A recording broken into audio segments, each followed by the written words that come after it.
Hey guys, thanks so much for clicking on this video. This is going to be episode 4 of this 5-part series of the Pacific Divide ride. Real quick, if you haven't watched the first 3 episodes, get caught up. I'll have the card up in one of the corners here to get caught up, as well as if you want to check it out in the playlist in the description below, that's another option. If you haven't yet, make sure and hit that subscribe button and hit that bell notification. That way you know when the new video is released. Next episode will be episode 5 and the final episode, so you want to make sure you don't miss that. In this video, we go from Northern California around Truckee, California, all the way down through Lake Tahoe and down to South Central California. We stay in the Sierras nearly the entire time, and we end up ending up in Sequoia National Forest, which is just amazing if you've never been there and check that out. You're not here to watch me blab about it, you're here to watch it. So let's check out the video.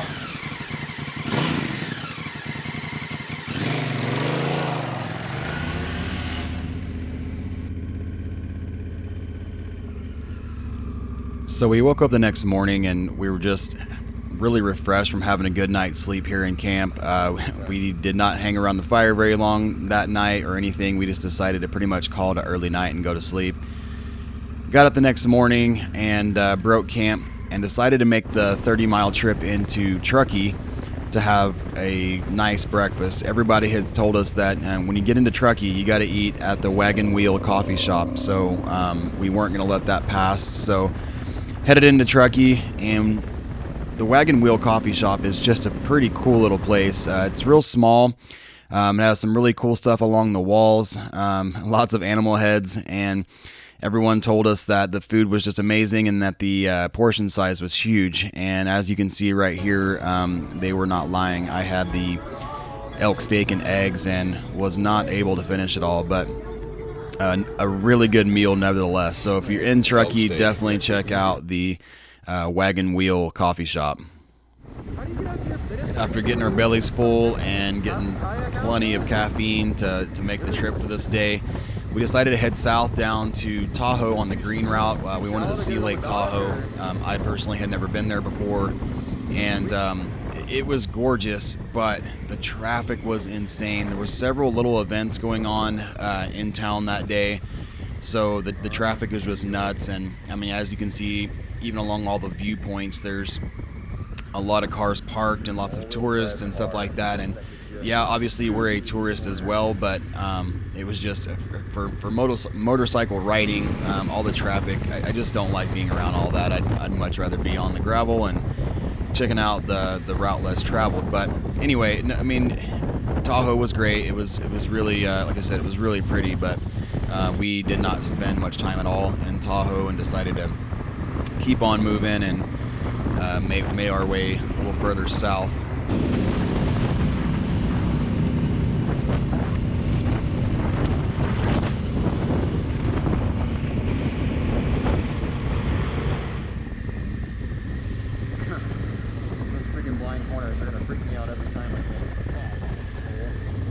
These next couple 100 miles were made up of just some of this single paved road, which was really twisty and really fun. These Forest Service roads are way nicer, in my opinion, than going all sticking to the green route and staying on the highway. The gravel was great. It was nice. There were some places where it was nice and rutted out, so it was a little bit technical, but not anything too crazy. Kind of just made for some excitement while riding. And then there were some interesting points where the road would literally just kind of go through somebody's backyard or come out in their driveway, and then you would just kind of follow the road down.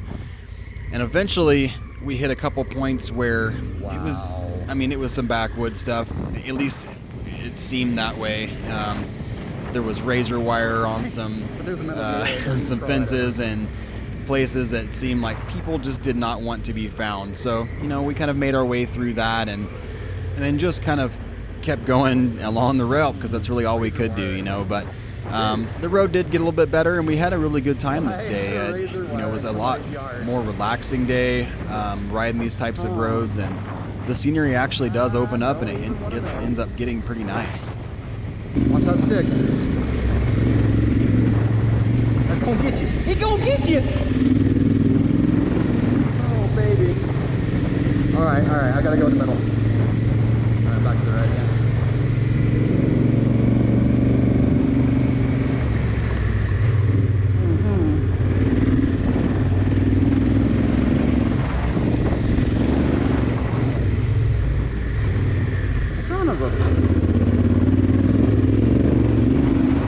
one thing you have to realize is that these big bikes don't react the way they normally would if they weren't completely loaded down. So I decided to hit this jump right here, and it went south really fast.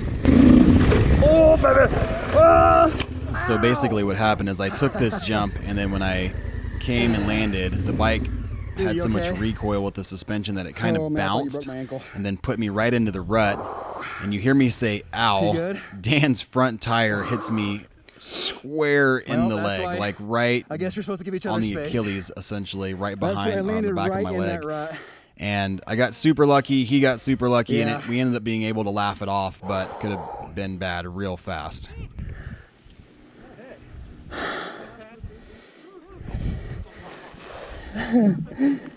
Your front tire hit my leg so freaking hard.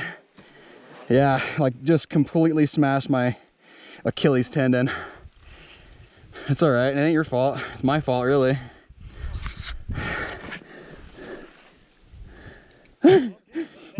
You found the best place to fall, that's for sure.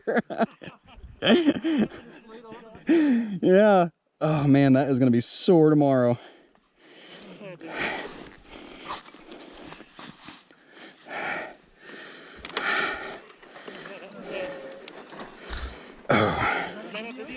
Oh yeah. Well, you didn't see any of it though.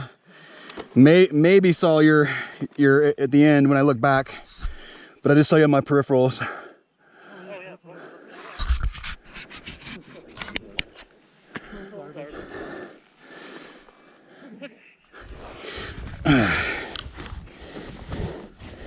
Yeah.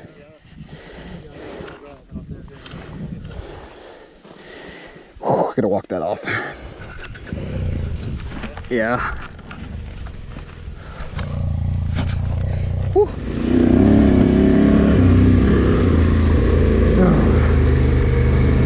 Was in such a groove earlier. We can't get back in that. Not the literal groove because that kind of sucks, but okay.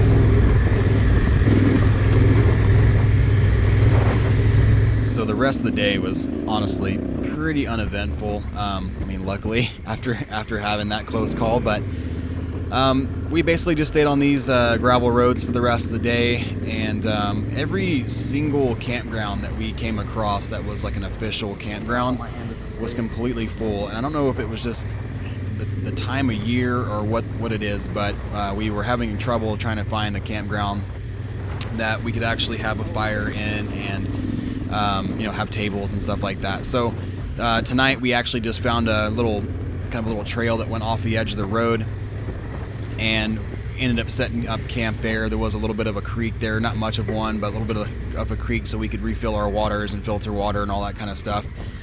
And I didn't really get much video of it, once again, mainly because, like I said, it was not a whole lot to look at. And I think by the time we had found camp, bouncing back and forth from all the campgrounds that were being full, it was kind of starting to get a little bit dark anyway. So anyway, we had made camp this night and then got up the next morning all refreshed and ready to go continue on. So we start off here. This is day 9, official ride day 8. And this is along the Hetch-Hetty water supply route, and this is a pretty cool little route because it's got these massive canyons. Not here, obviously. This is a little muddy road, but it's a cut through on the pavement. We were just kind of trying to break up the pavement a little bit. But Northern California, it's I've never seen so much paved road for Forest Service road. So in a way, it's pretty dang nice. You can make really good time on it. But again, this is the Hetch-Hetty waterway or water supply route. Along the side of the road, there was these old canals that went along the route, which were pretty neat. After reading some documentation and stuff on it, the water used to flow in these canals instead of being pumped through the pipes that are along this route. But it winds around, and then eventually we drop down into the canyon along the river, and just after we cross the bridge, we come across this swimming pool. So we're in the middle of nowhere, and this is the Hetch-Hetty water supply route, and we cross this river bridge, And there is a private swimming pool for the Hetchy employees and guests. That's hilarious. I mean, there's a giant river right there. You could just swim there, but nope, we'll build a pool. Oh, it does have nice grass. Warning, no lifeguard on duty.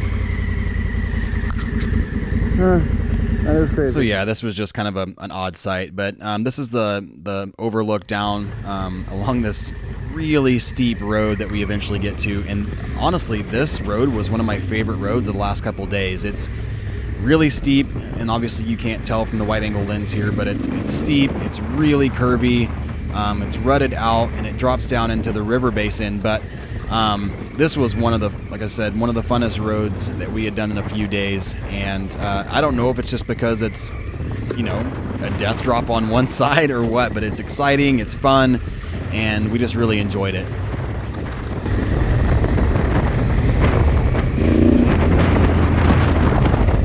Oh man, that would have been a heck of a jump.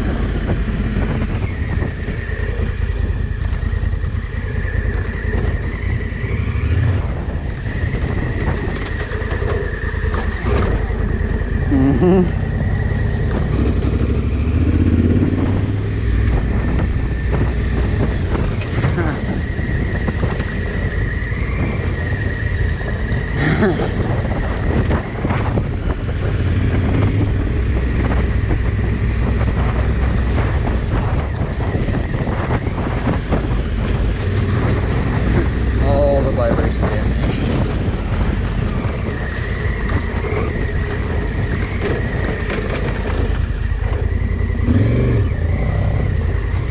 Is it?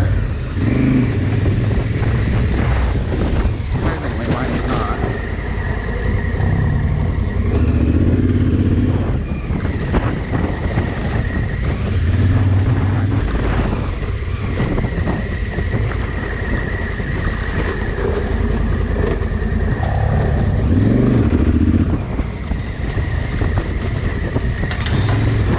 Jeez, that rock just exploded.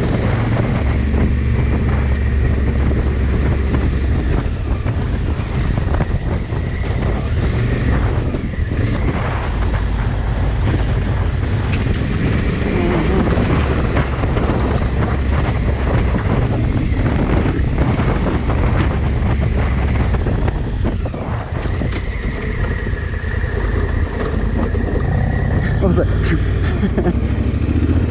That's a slight panic. Holy moly. We eventually make our way down to the bottom, and there's this really cool, you can see right here, the suspension bridge. We make this corner, and we have to kind of wait in line for a minute because there's some other people there that are taking pictures as they drive over it. But it is a really neat bridge. Goes over the river. It's all wooden plank. And like I said, it's just a pretty neat little suspension bridge if you're into that kind of thing. So, you know, we kind of wait our turn here, and then eventually we make our way across and keep heading on to the route. Dude, that water looks good, yeah.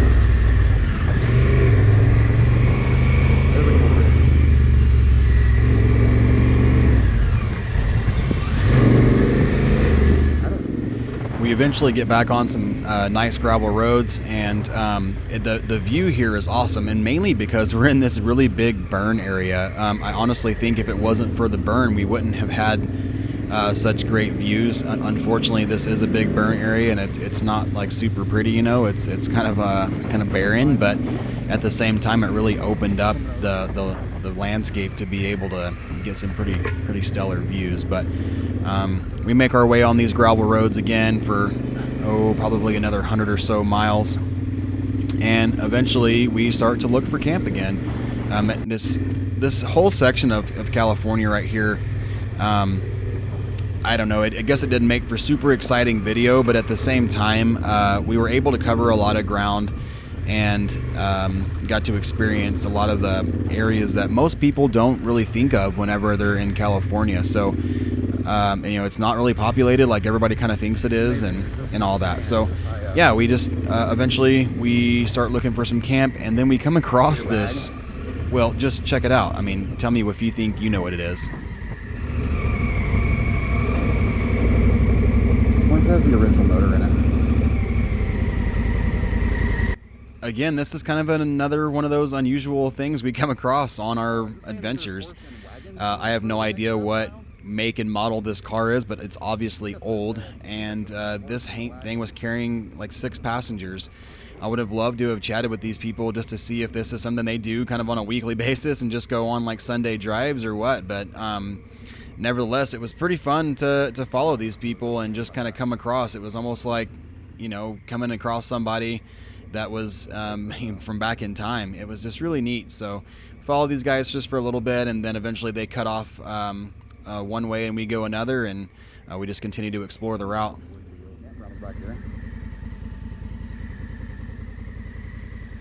So once again, we're looking for a campground. You can see it's about 3:30 in the afternoon, and really we have, about this time of our trip, we've been getting up pretty dang early, like right about sunrise, and breaking camp, and riding till only about 3:30 or 4, just mainly because, one, we like to enjoy camp whenever we get there, but it's also getting pretty hot in the afternoons, so we'd like to set up camp and then just kind of relax the rest of the day. But we kept coming across these little campgrounds like this. This was Big Sandy Campground, which was really big on the map.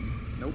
And we thought we were going to stay here, but unfortunately it was closed due to being unstable, I guess, from the fires that they had recently had. I'm not sure if it was the water or what it was, but we were not allowed to stay here. So luckily enough, we did find another campground just right around the corner from here, and it actually worked out really well because I don't know how we kept getting lucky. When we did find camp, and it was, you know, a really cool campground, there was not another soul at it. So that was pretty awesome for the most part.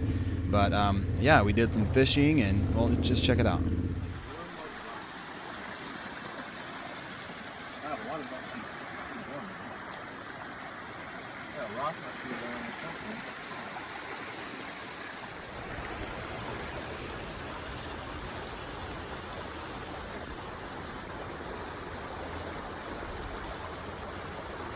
Just a baby. Little baby brook though. Yeah.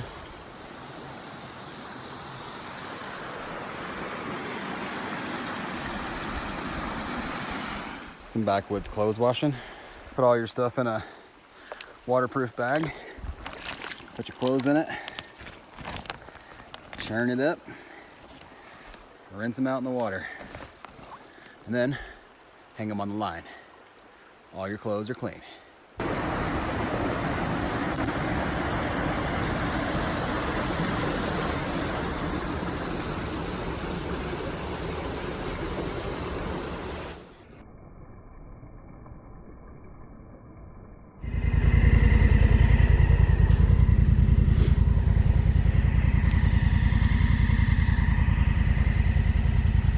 All right, day 10. A nice little camp spot last night. It's got a couple little water crossings to get in and out of here. It's pretty neat. Got a medium day to day. Probably some good paved back roads. Maybe some dirt.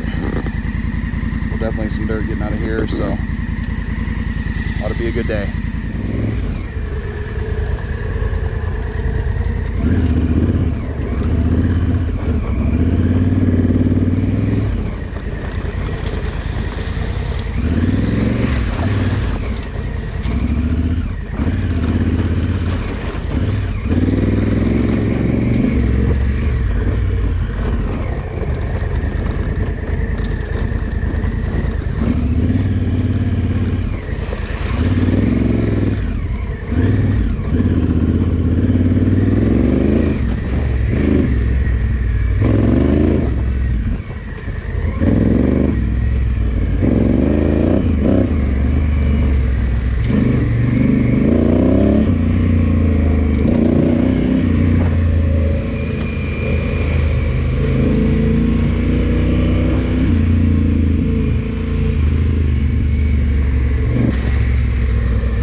freaking, yeah, and it's like loosey-goosey in there.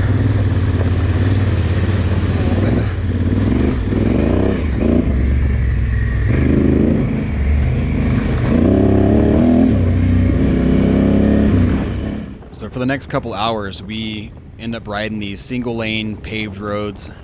They're super twisty and they were actually really fun. This day I think was one of the longest back paved road days I think I've ever had riding a motorcycle, and we had a really good time. The problem was by 10:30 or so in the morning, it was already in about 90 degrees or so, and it was actually pretty damn hot on a motorcycle. It just felt like we were, oh, I don't know, sitting in front of a blow dryer or something like that. So luckily, you know, we didn't make it too much further, and we came across this reservoir that just looked amazing, at least at the time. Looking back on it now, it's just a normal reservoir, but it was a freaking oasis for us, so we decided to pull down there and check it out.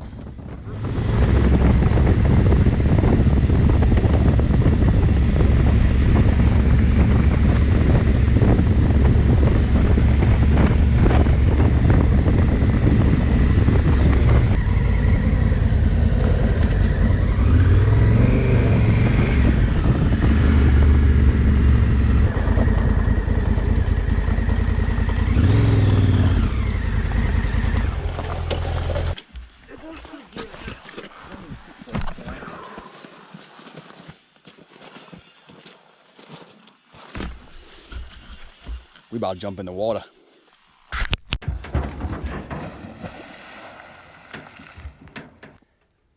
Yeah, that feels real good. Well, the cool temperatures were pretty much short-lived. After we make our way away from the reservoir and start heading further south, the temperatures start to rise quite a bit. I know it was over 100 degrees this day, and we were dry in probably, I don't know, 10 to 15 minutes, but we do end up heading up into higher elevation this evening towards Camp Nelson, and the nighttime was actually pretty pleasant, but until then, the ride today was, it wasn't rough, but it was just, you know, like I said, it was like sitting in front of a blow dryer most of the day. To some, this landscape might be kind of ugly, but for me, I actually really like the high deserty type of landscape. I like all the mountains and the hills, and yeah, it's not really full of color, but it is what it is, I guess. So to each their own. But yeah, we just kind of keep heading south on these backcountry roads and enjoy the landscape, and eventually the road that goes up to Camp Nelson, it's just right inside the Sequoia National Forest, and I tell you, it is probably the windiest road, or at least one of the windiest roads I've ever ridden on. You'll see that here shortly, but in about a 30-mile span after we get fuel, there isn't a section of road that's straight. So you'll see that here shortly.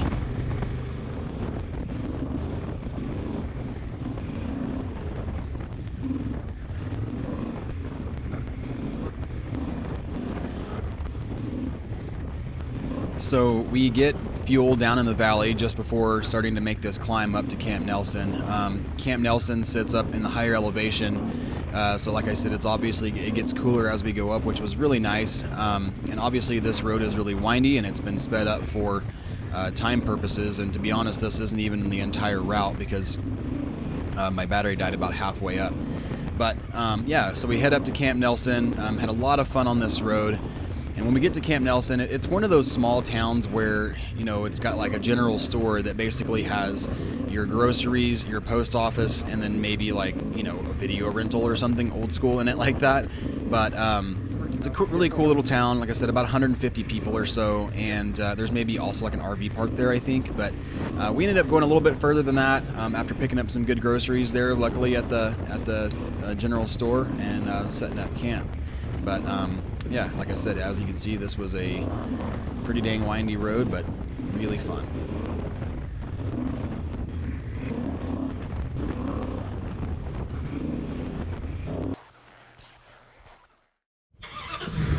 Good old Camp Nelson general store. Wouldn't believe the variety of stuff they actually have in there. And I'm not being sarcastic, I'm being dead serious. They had everything we needed. Bought some hamburger for some hamburger steaks tonight with some mushrooms, some stovetop, some booze, pretty much everything we needed. Now we're gonna go find some camp.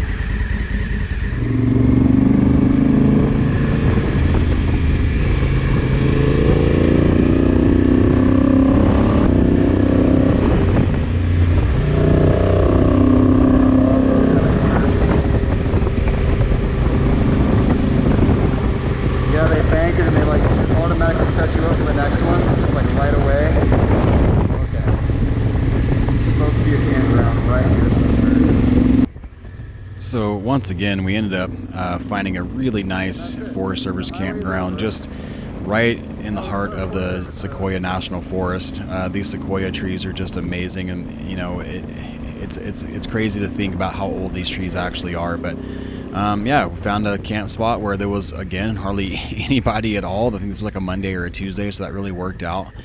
And as far as camp spots go for the last few days that we had been to, this one was awesome because it had pretty much everything and more that we needed. Is this a double? Looks like 2 spots. Okay, let's just pick this one then. It's got a grill, plenty of room. Once again, we got lucky and we found a awesome spot. Yeah, another Forest Service campground, but it's hard to beat tables and fire pits and whatever you want to call that right here. Couches made out of logs. That's pretty awesome. Luxury. Freaking luxury.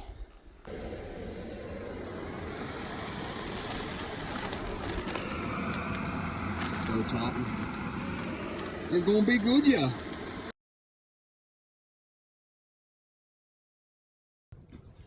A little bit of stovetop, sauteed mushrooms, and a ½ pound of meat. Good camping meal right there. So we're in the awesome town of Mojave because we're waiting on parts. And on the next and final episode, we deal with bike breakdowns that end up putting us in a hotel in pretty much one of the worst towns possible. It's hot. Blistering it's temperatures. Sandy. We're almost done. Oases, if that's a real word. Baby. And of course, Mexico. Hey guys, thanks so much for sticking all the way through the end of this video. If you like this video, definitely give it a thumbs up. We really appreciate that. Also, make sure, if you haven't yet, hit that bell notification. That way you know when episode 5 is released. And if you're looking for ways to maybe support this channel, check out the Amazon affiliate links down below. We have all of our favorite gear down there, and that's just one way you can support this channel. So we'll see you next time.